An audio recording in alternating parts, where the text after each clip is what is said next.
Isso aí é uma questão que o governo tem que responder. O PT tem uma orientação do Partido Nacional aqui no Estado e do governo da República, que é trabalhar para manter a coalizão nacional.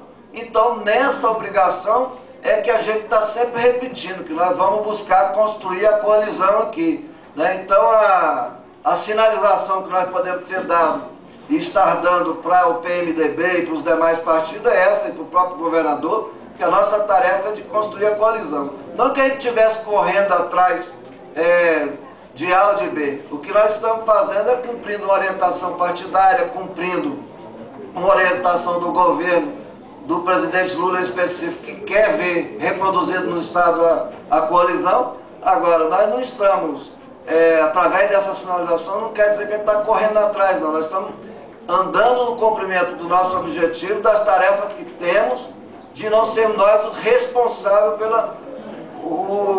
vamos dizer assim, pela não concretização dessa coalizão. A nossa parte nós vamos fazer. Se os outros não fizerem, nós vamos seguir o nosso caminho e construir as perspectivas do PT de ter um desenvolvimento nesses próximos 2 anos para fazer dele um partido organizado e, quem sabe, o maior partido do Estado.